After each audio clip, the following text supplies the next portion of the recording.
You're watching The Ryan Silverfield Show, presented by AutoZone. The Tigers are off and running with a season-opening win. We'll recap the game against BethuneCookman, sit down with the new special teams coordinator, and look ahead to a regional rivalry against Arkansas State. It's The Ryan Silverfield Show. Let's go.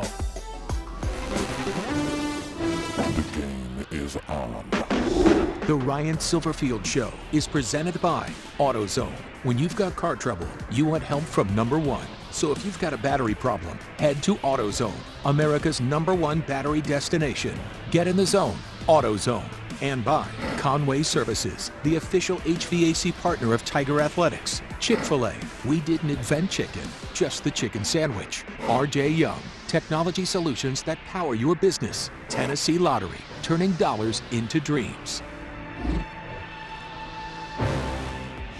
The Tigers live up to the billing against Bethune-Cookman. Hi, everybody. I'm Dave Woloshin. And I'm Doc Holliday. Let's take a look at these Week 1 highlights. The first run out of the tunnel of 2023 for Ryan Silverfield and company. Tigers taking on Bethune-Cookman.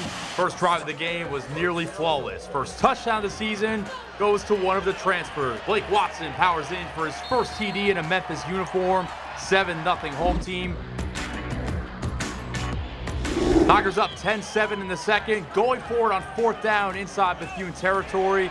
Watson keeping cool under pressure, converts and then some as he scampers into the end zone from 15 yards out. Memphis extends the lead 17-7, and he's back for more. Later in the second, Watson never skips leg day. Grown man run across the plane for the hat trick. Third touchdown of the first half for Watson in his Tiger debut. 28-7, Memphis at the break. To the third quarter, another running back showing out. Sutton Smith gets in the touchdown column for the first time this season. 4-yard score makes it 35-7 Memphis. Still in the third. How about another first-time Tiger touchdown? Seth Hennigan airing it out to the speedster from Toledo. Demir Blackhamsey hits the Jets. See you later. 48-yard crib call. Blackhamsey soaking in his first big moment as a Tiger. Hennigan not done either. Late third quarter, hits Christian Carter on the bubble screen. Clear laid the glory, his first career touchdown. 49-7 Memphis, and one more on the ground. Fourth quarter, Smith says, double me up. Second of the game for him. He also had 115 rushing yards, the first individual 100-yard rusher for Memphis in nearly 2 years. All Tigers in this one. They start 2023 by throttling Bethune-Cookman 56-14. Here's Coach Silverfield after the win.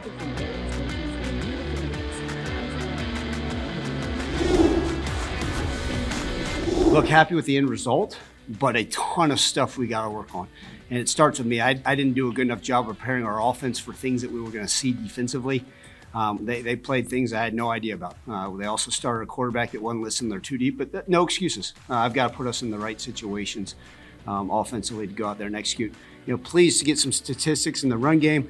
We had some decent stuff, showed some explosiveness. But the reality is that was our expectation. We need to be able to do that game in and game out. I never seen a crowd like that for a Tiger walk, at my old school for a walk before the game. So doing that Tiger walk, that was amazing. I definitely got hyped up, and it was exciting, and it was fresh, it was something new, and I liked it a lot. Yeah, he's my roommate, and he's older. He's about 22, 23, and he's been in college for a longer period. So I just go in his room and ask him hey, what do you watch on film? Where your mind at today? What are some things you look for in the run game, and just how to get better. So he's kind of a good role model to me, and I'm thankful. He's my friend. He came. Coach, you said a little earlier you love the spirit of this team. I think we've seen that from camp to now preparation for games. Yeah, absolutely. I think, talk about the camaraderie we talked about a little bit last week. And, you go from January, the off-season conditioning, spring ball, and then training camp. And the mindset and the approach of these guys has been absolutely phenomenal. And that's what's been so much fun. When I talk about the spirit of them and the preparation from training camp to here's the regular season, it's been really exciting. Now, how is training camp, different from getting ready for game week practice? Now, I'm old. I'd be thinking about how training camp used to be. It's not like that anymore, but it is still pretty tough. So what's the transition like, and how is it different? Yeah, well, back in the day, I know you didn't wear a leather helmet or 3 days, but, I think part of it is, the transition of, hey, we are preparing ourselves to get better ourselves. And I know that seems, we're just trying to be the best version of ourselves every single day during training camp, right?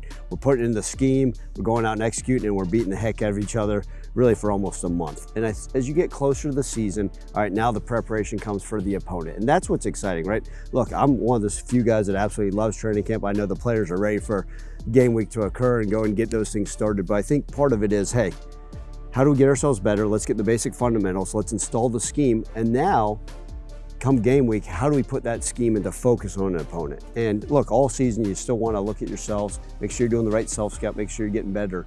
But I think that the opportunity to go out there and play an opponent is huge. And let's not forget also, these are student athletes. School started, they've got to focus on that. Their academics are just as important. So instead of being able to have unlimited time with them 80 hours a week, now it's limited to what the NCAA allows us to have. And we're very mindful of that. But now they're student athletes and ready for games. Which do you enjoy prepping for more?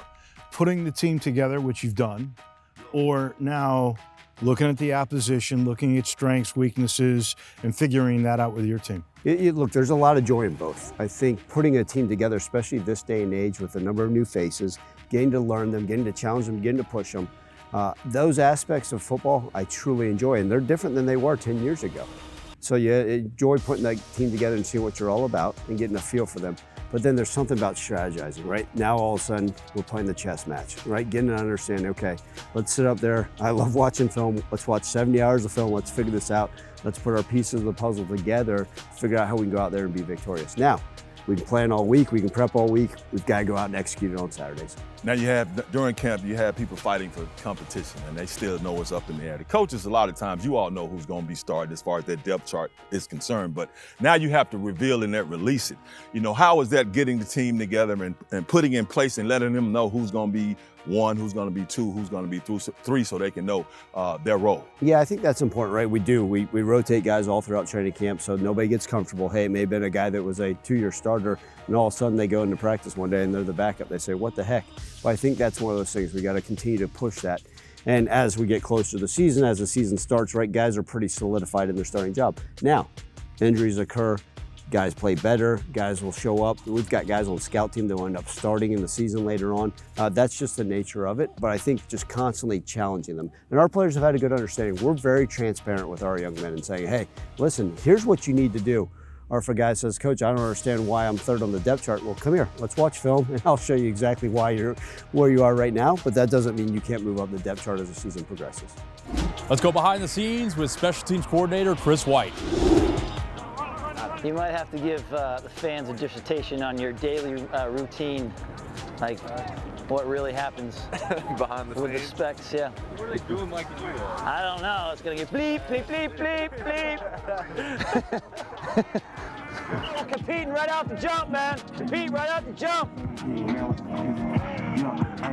You gotta do something today? Let's go. You know what the tackle spot at all? Pretty easy, right? Let's go. Get there. There it is! Finish him! That's better. That's more like it. Get there, Jay. Get there, Jay. Get there. Good, good, good. There you go. Good. Both of you guys. That's how you compete. Hey, return team. Let's go. I got you. Here we go. Ready? Run, run, run. Here we go. Let's go, Joe. Let's go, Joe. Okay. There's a new man in charge of special teams here at U of M. We'll sit down with Chris White. Coming up next. You're watching The Ryan Silverfield Show, presented by AutoZone. Welcome back to The Ryan Silverfield Show. When Memphis was looking for an upgrade at special teams coordinator this offseason, Ryan Silverfield went with a blast from the past and landed on Chris White.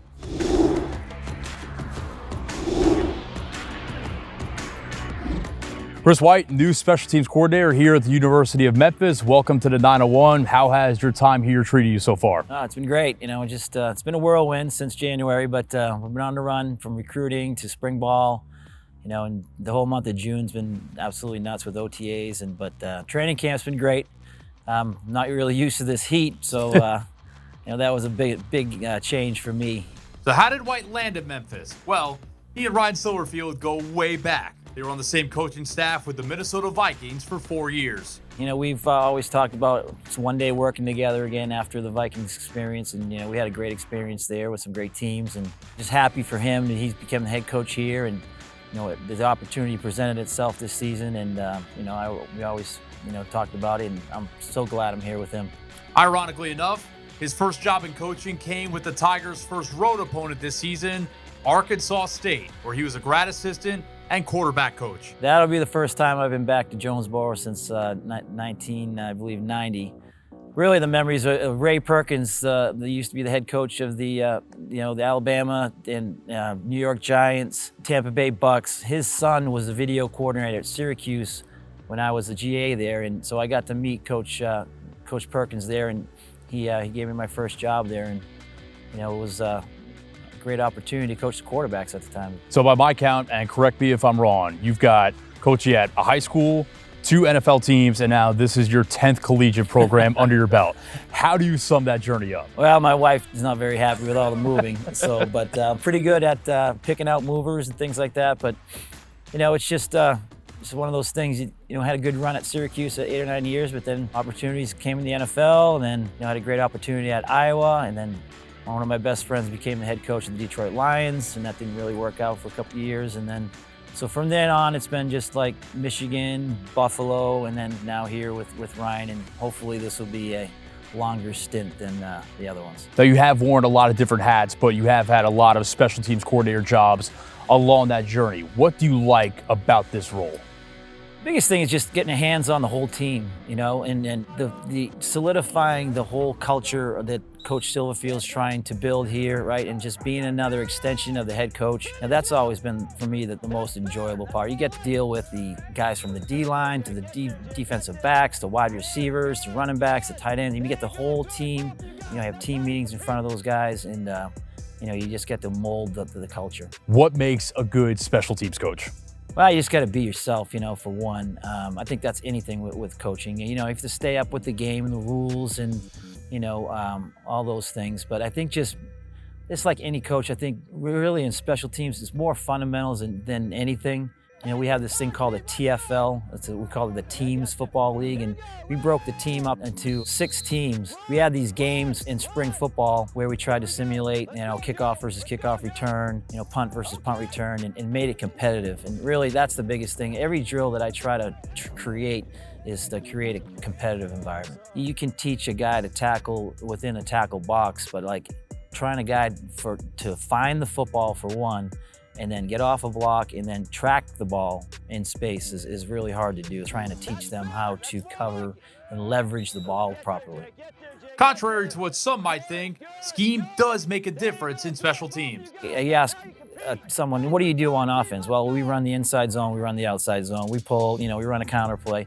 It's pretty much the same thing, but like it's like, what type of punt do you do? Right? Are you a 3-man shield? Are you a 2-man shield? You know, those type of things. Those are scheme issues. You know, what types of returns do you do on kickoff return? You know, are you a double trap team? Are you a middle return? Are you a bounce team?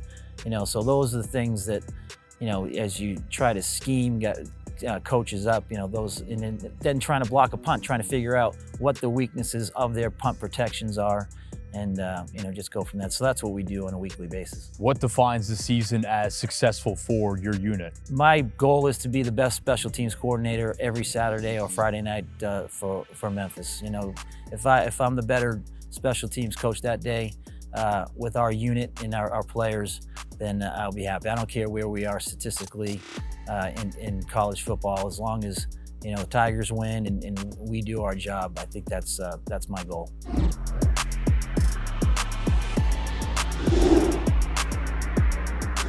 Special teams are going to look a lot different. New returners, new kickers, new punters, and Chris White, a new coordinator. Yeah, I think that's one of those things we addressed this offseason. How do we better our special teams and be more consistent? Look, we've had a lot of success over the years at special teams. It hadn't where we needed to be the last few years. We talked about those kickers. We talked about those punters. We do return our long snapper, which is huge. I can't forget those guys. But, adding Chris White to the fold's been huge. He's a gentleman that I had the opportunity to work with for 4 years with the Vikings. He actually came in my second year and then left my 5th year with the Vikings. So we had a previous relationship. In fact, he actually followed me in Detroit. When I left Detroit to come to Memphis, he was actually on that next staff with the Lions. So we've had a long-term relationship. Somebody I truly trust, somebody I really care about, but he's a phenomenal coach and a great teacher of young men. What do you look for in a special teams coach? Because special teams is so huge, and we know and understand you want to get the best players out there, but you can't always put your best players on special teams. So what do you look for in the coach and special teams players who can go out there and perform the way you need them to perform? Yeah, Doc, I think first off, when I was interviewing special teams coordinators, it was who's going to put our guys in the right place at the right times, right? One, the scheme's got to be fundamentally sound, right? There's a lot of special teams coordinators there out there with a lot of different crazy things. But we shared a similar philosophy. We went through everything from the punt team to the kickoff coverage. And I liked what he was doing schematically. He's got a past history of a lot of success. So that was, an easy, plus the trust and the working relationship. And that's huge in that role.